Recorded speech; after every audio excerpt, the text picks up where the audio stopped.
কিন্তু আমরা কিছু বাইকের ট্যাঙ্কি নিয়ে এসেছি, তার মধ্যে আনকমন দুইটা নিয়ে এসেছি, যা হচ্ছে এই অ্যাভেঞ্জার বাইক। বাজাজ অ্যাভেঞ্জারের এই দুইটা মডেল দেখতে পাচ্ছেন, এখানে যে একটা কালার আর এই কালার, এই দুই কালারের মধ্যে এই কালারটা বেশি পরিমাণে লাগে।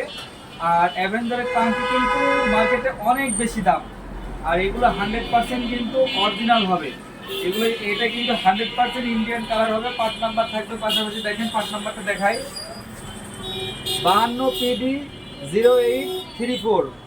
এই পার্ট নাম্বারের এগুলো কিন্তু অরিজিনাল, একদম জেনুইন। আর তাছাড়া আমাদের কাছে কিন্তু 100% অরিজিনাল ডিসকভার সহ সকল মডেলের ট্যাঙ্কি দেখতে পাচ্ছেন। আমাদের কাছে এমন কোনো ট্যাঙ্কি নাই যেটা না থাকার। আমরা সর্বোচ্চ বাজারে কম মূল্যে সর্বোচ্চ ভালো মালটা দিয়ে থাকি। এই ট্যাঙ্কিগুলোর ওয়েট কিন্তু অরিজিনাল নতুন বাইকের সাথে যেটা আছে যেরকম ওয়েট ওরকমই ইনশাল্লাহ হবে। তাছাড়া আমরা দোকানে আসলে যে দাম এবং অনলাইনে কিনলে একই দাম দিই। আবার আমরা যে হোম ডেলিভারি সিস্টেমটা রেখেছি, তো আপনারা চাইলে অর্ডার করতে পারবেন। আর বাইকের থেকে শাহজালাল ভাই কখনো ঠকায় না, অবশ্যই অবশ্যই অরিজিনাল মাল আপনার ঘরে পৌঁছাই দিবে ইনশাল্লাহ।